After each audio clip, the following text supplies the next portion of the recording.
Tomen su asiento, por favor, hermanos.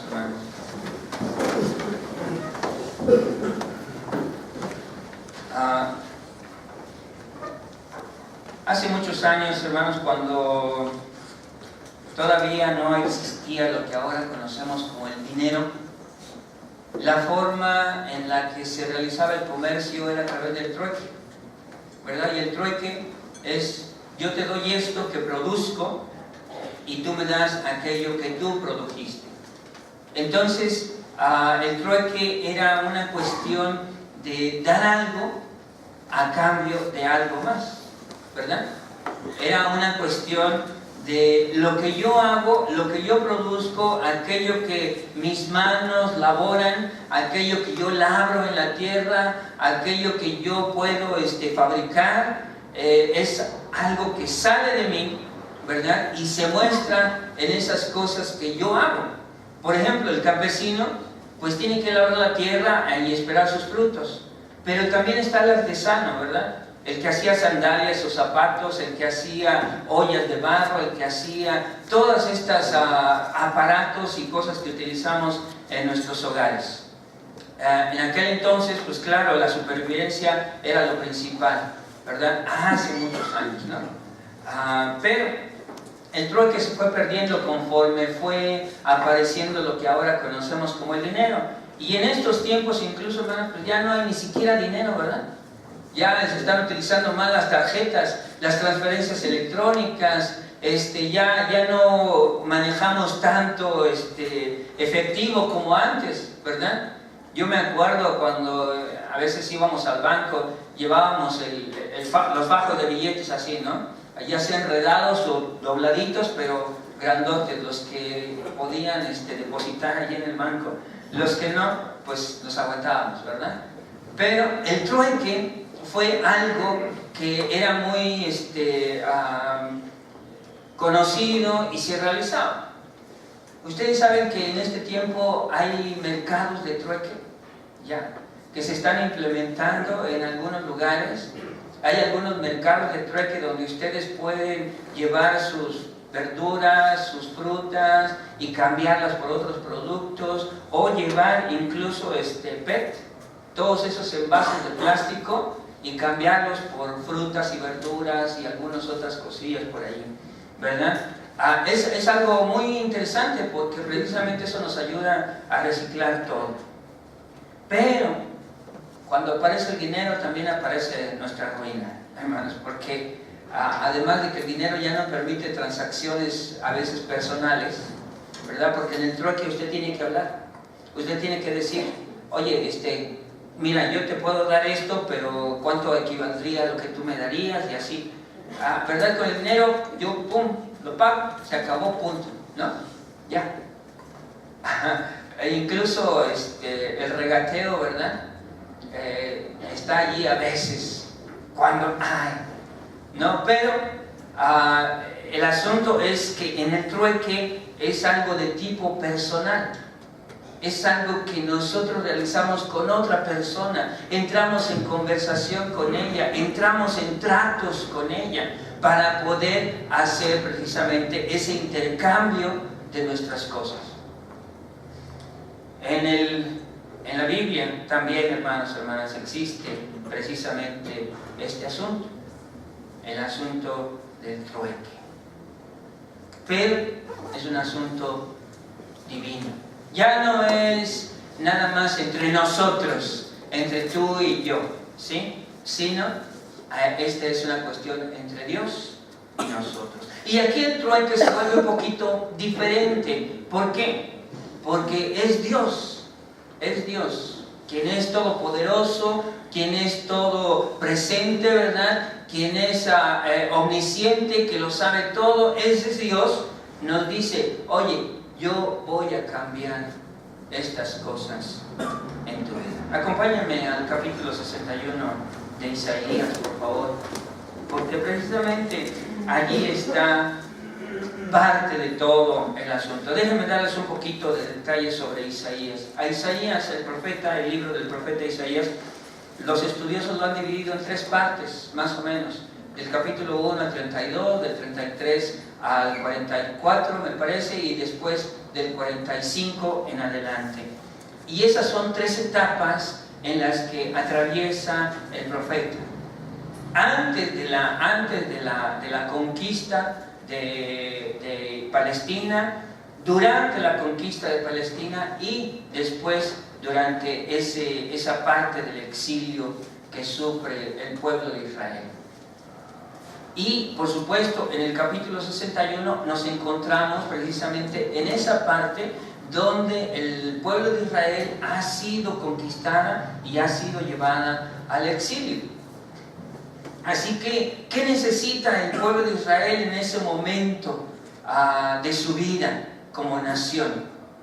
Antes el pueblo de Israel decía: mira, aquí está la ciudad de Dios, aquí está el templo de Dios, nada nos puede pasar, todo está seguro, todo está tranquilo, las naciones van a ser derrotadas, aquellas que quieran amenazarnos no van a poder. Sin embargo, ustedes saben, ¿verdad? Llegan los babilonios, conquistan incluso Jerusalén, y todo se convierte en un caos. Todo el mundo está diciendo, si leyéramos al profeta Jeremías, que es uno de los más gráficos, ¿verdad? Todo el mundo está diciendo: ¿y ahora qué vamos a hacer, Jeremías? Ahora que sí ya nos derrotaron, ahora que sí ya nos están llevando al exilio, ¿qué vamos a hacer? Pero ya durante el exilio, cuando están allá lejos de su propia tierra, ¿qué es lo que necesita el pueblo de Israel? El pueblo de Israel necesita esperanza. Esperanza. Vean cómo comienza el capítulo 61, ¿verdad? El Espíritu de Jehová, el Señor, está sobre mí, porque me ungió Jehová.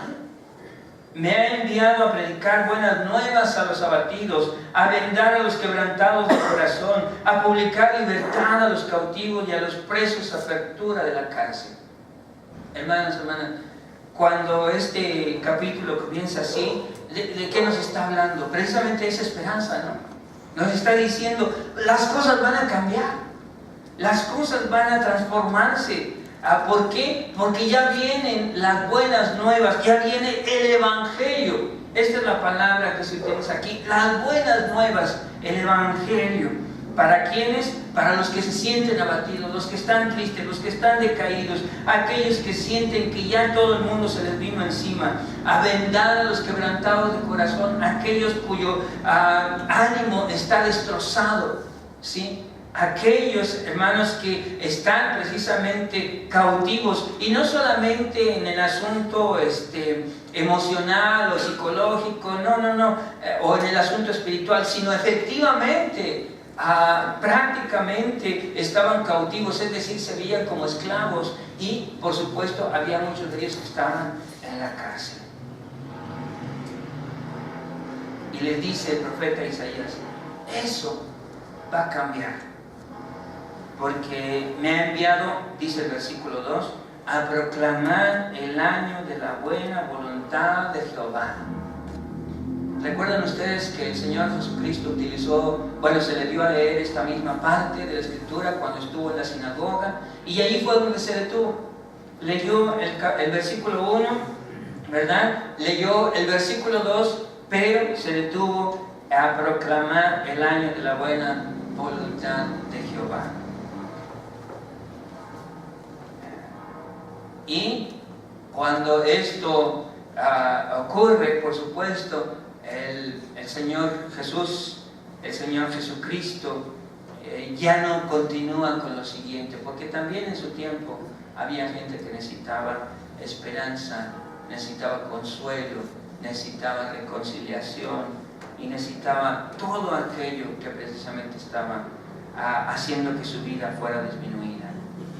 Pero el profeta dice: y el día de venganza del Dios nuestro, y el día de venganza del Dios nuestro, es decir, cuando el Señor venga y cuando las buenas nuevas sean proclamadas, entonces habrá consuelo, habrá libertad, habrá consolación, habrá ánimo para aquellos que están mal, aquellos que están en una mala situación. Pero habrá también justicia, recompensa para aquellos que hicieron el mal. ¿De qué está hablando aquí? Precisamente de eso, de aquellos babilonios que los habían conquistado y que los habían llevado al exilio y les decían, ¿verdad? Acompáñenme al Salmo 137, por favor. Salmo 137.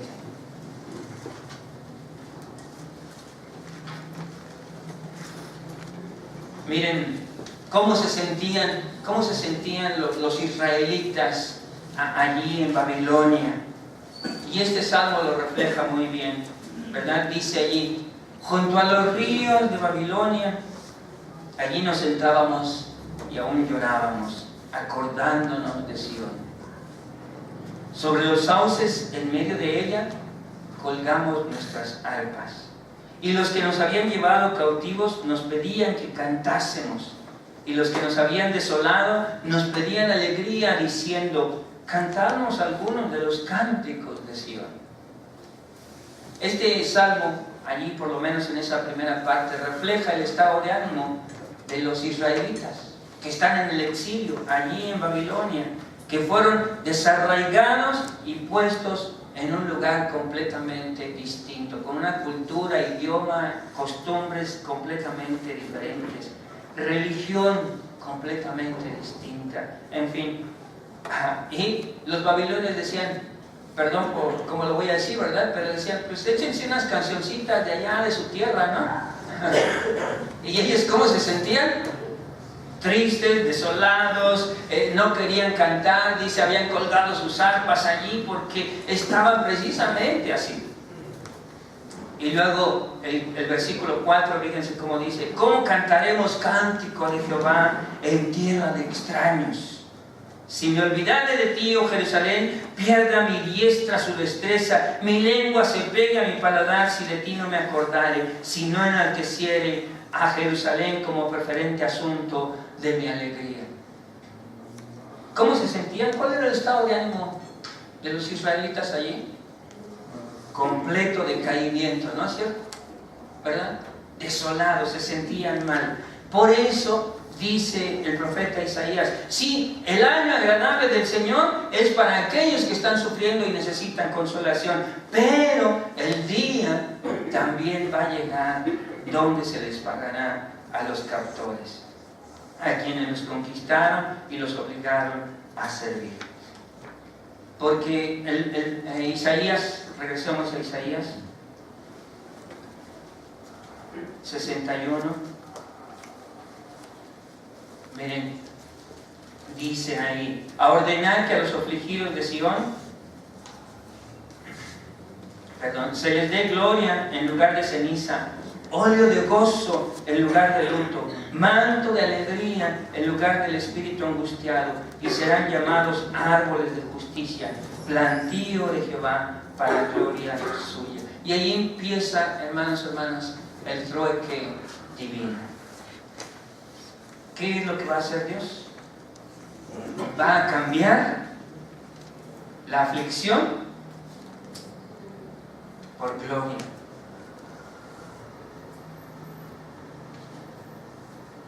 La ceniza, es decir, ese sentimiento de luto, ese sentimiento de abandono, ese sentimiento de desolación, lo va a cambiar por gozo. Ustedes saben que la ceniza en aquel tiempo, o si no lo saben, ahorita se van a informar, ¿verdad? En aquel tiempo precisamente representaba ese dolor, sufrimiento, pena, angustia que la gente sentía y que mostraba a través de echarse ceniza sobre la cabeza, ¿verdad? Incluso a veces en el rostro, ¿sí? Y se tendía en el piso, ¿verdad? Y podía estar allí por un día o más, ¿no? Pero la ceniza sobre la cabeza era precisamente esa señal de aflicción, esa señal de tristeza, esa señal de abandono que sentía la gente. Por eso, aquí el trueque es que en lugar de ceniza sobre la cabeza, va a haber ¿qué? Óleo de gozo. El óleo, el ungimiento, hermanos, era también así. en lugar perdón, está allí, el óleo de gozo en lugar de luto, la ceniza, la ropa áspera. Ustedes recuerdan a David, cuando el hijo que iba a tener con Betsabé no estaba bien, y entonces él empieza a ayunar y empieza a rogar a Dios que lo salve, y hace precisamente eso. Se echa ceniza sobre la cabeza, se viste de ropas ásperas, en señal de arrepentimiento, en señal de pena, en señal de que Dios pudiera compadecerse de él y hacer que la criatura sobreviviera. Pero todo ello, dice Isaías, el luto se va a convertir en gozo, la aflicción se va a convertir en gloria. Seguimos allí, el manto de alegría en lugar del espíritu angustiado. Estos son las cosas que Dios hace. En este tiempo, hermanos, aquí, en nuestro México, hay aflicción, sí, hay quebrantamiento, yo creo también hay injusticias, hay estas tragedias, y Dios no lo quiera, ¿verdad? Pero estas fechas también son muy propicias para las muertes trágicas por la gente que ingiere alcohol, maneja así y mata personas. Otros que en las fiestas, en las celebraciones que se están dando, de pronto sacan la pistola, ¿verdad? Y matan a alguien porque simplemente no sabían lo que estaban haciendo. Estas fechas son, en cierto sentido, sí propicias para ello, ¿verdad? Hay aflicción, hay luto, hay desesperación. Yo ni siquiera puedo imaginarme el dolor que sintió el padre al que ya le comunicaron que su hijo, uno de los 43 desaparecidos en Ayotzinapa, ya está muerto y ya está identificado. Tal vez siente consuelo de saber que finalmente, ¿verdad?, ya sabe qué pasó con su hijo. Pero el dolor de perder a alguien que tendría que 18, 20, 21 años, no más de eso, pues yo no me lo puedo imaginar. ¿Hay todo esto? Sí. ¿Hay angustia, hermanos? Miren, se ha hablado mucho de las reformas política, energética, educativa, todo ello. Y la propaganda es que va a ser para nuestro provecho, ¿no? Eso es lo que nos dice la propaganda. Algunos de nosotros no estamos tan seguros, ¿verdad? No estamos tan seguros de que estas reformas vayan a ser provechosas. Se habla de que la reforma energética fue para abrirle la puerta a la inversión extranjera, ¿verdad? Y la reforma petrolera, en fin, la reforma educativa para que nuestros estándares educativos se bajen hasta el nivel de técnicos y entonces lo único que proveamos al capital extranjero sea mano de obra barata. En fin, tal vez se ha hablado mucho de las virtudes de todas estas reformas y algunos de nosotros no estamos tan seguros de que estas sean tan provechosas. Ya lo veremos, pero una de las cosas que sí tenemos que ver es, pues, ¿qué va a pasar con los que vienen detrás de nosotros? Algunos ya vamos de salida, ¿verdad, hermanos? Sí, ya vamos de salida. Estamos en la antesala, pero los que vienen detrás de nosotros están iniciándose en esto Y una de las cosas más importantes que tendríamos que estar pensando es qué tipo de mundo les vamos a dejar a ellos. Y otra de las cosas, porque no se trata solo, ¿qué tipo de personas, esos que vienen detrás de nosotros, les vamos a dejar a este mundo? ¿No?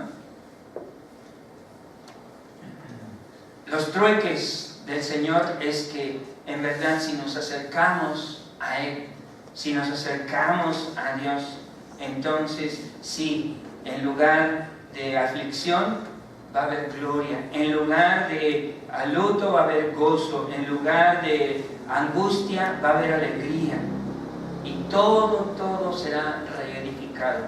El profeta Isaías dice en el versículo 4: reedificarán las ruinas antiguas y levantarán los asolamientos primeros y restaurarán las ciudades arruinadas, los escombros de muchas generaciones.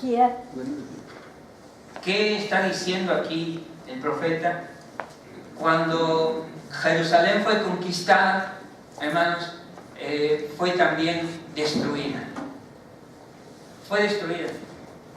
Se destruyó el templo, se destruyó los muros de la ciudad, se quemaron los muros. Una de las señales de que cuando un conquistador llegaba a una ciudad, la conquistaba y había opuesto resistencia, entonces el conquistador destruía los muros y hacía que se quemaran lo que quedaba, las barditas esas que quedaban allí, ¿no? Precisamente para decirle a los que se quedaban allí que no reconstruyeran esa ciudad, porque si hacían el intento, entonces iba a ser peor todavía para ellos. ¿Y aquí recuerdan ustedes a Nehemías y a Esdras? Nehemías y Esdras llegan allí, después del exilio regresan y ven las puertas quemadas, los muros destruidos, la gente sin guía, sin nada de eso, precisamente.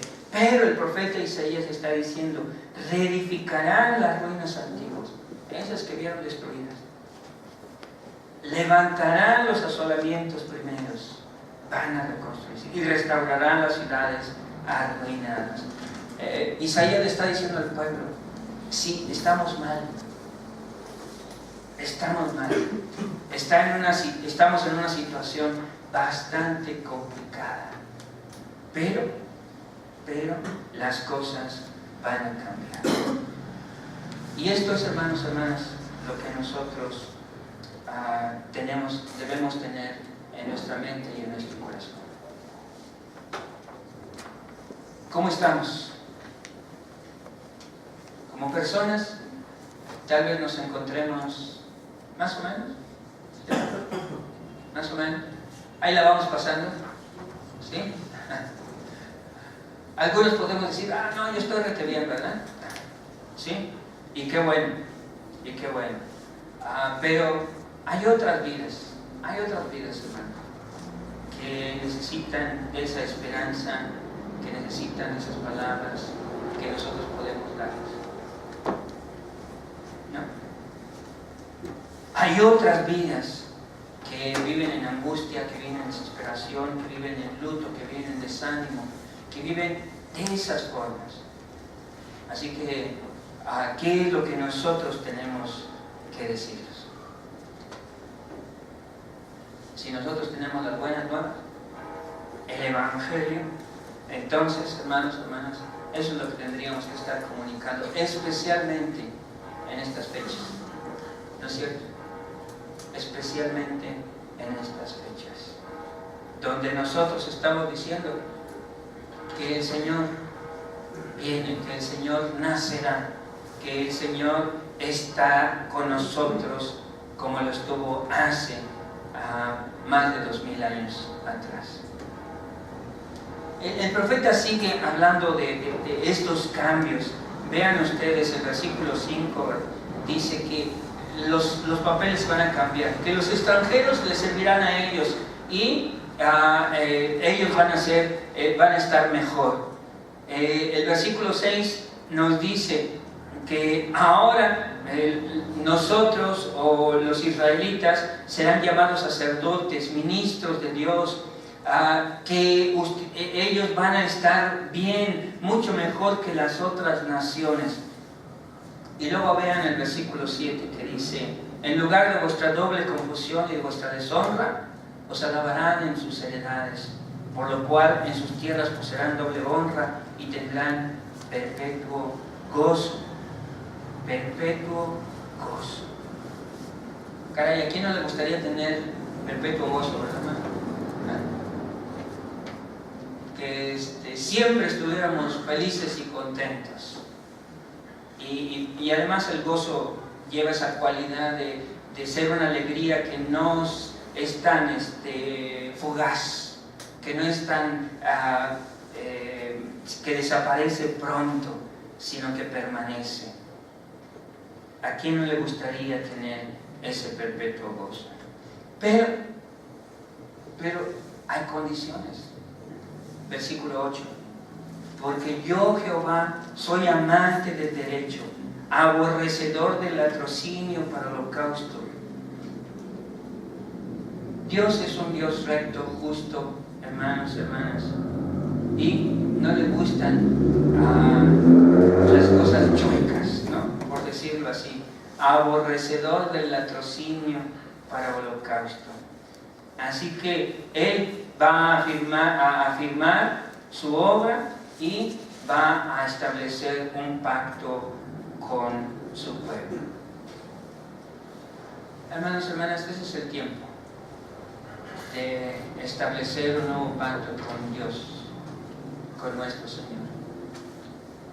Este es el tiempo de decirle al Señor: Señor, pues sí, yo mira cómo estoy, pero tú me ofreces algo diferente.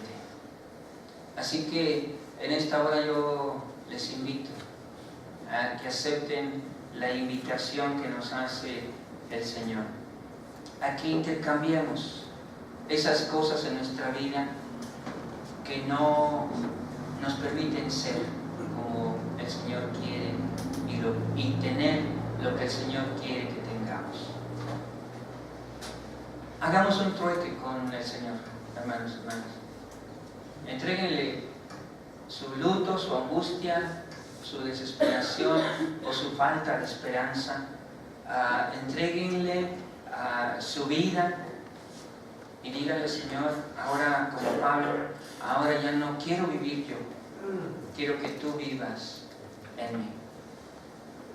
Hagamos un trueque con el Señor, siempre pensando que es Dios el que nos ofrece lo mejor en la vida. Y nosotros solamente tenemos que decirle: mira, Señor, aquí está mi vida, que no vale mucho, ¿verdad? Pero te la doy, te la ofrezco. Porque tú puedes hacer de ella algo mucho mejor de lo que yo podría, de lo que yo mismo podría hacer con ella. Y por eso vamos a cantar ese estribillo que dice allí: bendito sea el Señor.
con Dios.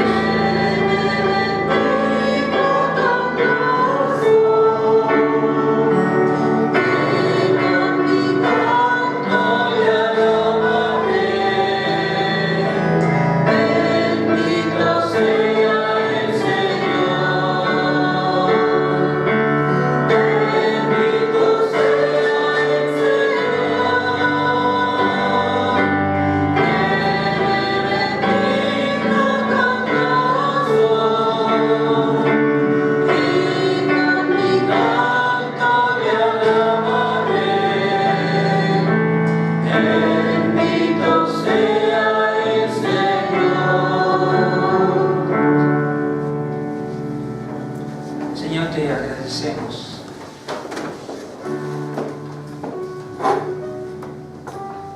por tu amor, por tu gracia. Sabemos, Señor, que en esta relación eres tú quien ofrece lo mejor para nuestra vida. Tú ofreces amor, gozo, paz, esperanza, fe. Tú ofreces una vida abundante, verdaderamente abundante. Y lo único que podemos hacer nosotros, Señor, es ofrecerte nuestro corazón. Así que en esta mañana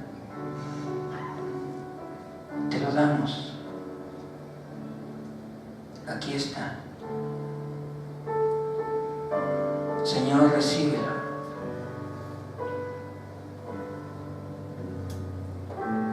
Así, con todo lo que hay en él.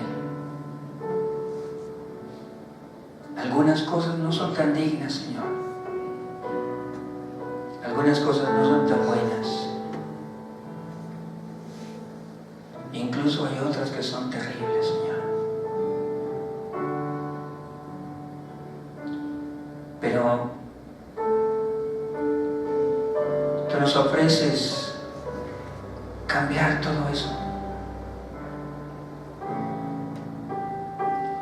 Y en vez de todo lo que allí no es digno de ti, poner, Señor, tú nos ofreces poner lo mejor. Vida, verdadera vida, donde todo, Señor, se hace diferente. Y queremos en esta mañana, Señor, que tú lo cambies. Señor, en lugar del pecado, pon tu amor y tu santidad. Señor, en lugar de nuestros propios pensamientos, ayúdanos a pensar como tú. Señor, en lugar de pensar en nuestros propios caminos, alumbra la senda que tú quieres que sigamos. Y permite, Señor, que en este intercambio contigo nosotros podamos ver, sentir realmente, Señor, esa vida tuya que nos ofreces. Cámbialo todo. Sabemos que algunos de nosotros, Señor, estamos desanimados, estamos angustiados, estamos, Señor, faltos de esperanza. Tú transforma todo ello. Y haz, Señor, que nuestra vida verdaderamente vaya hacia adelante contigo. Ponemos en tus manos, Señor, no solo nuestra vida, sino la de aquellos seres amados que también necesitan de tu presencia. Ponemos en tus manos, Señor, la vida de nuestros hijos, de nuestras hijas, de nuestra pareja, Señor. Ponemos en tus manos la vida, Señor, de aquellos que están a nuestro alrededor y que necesitan esa transformación.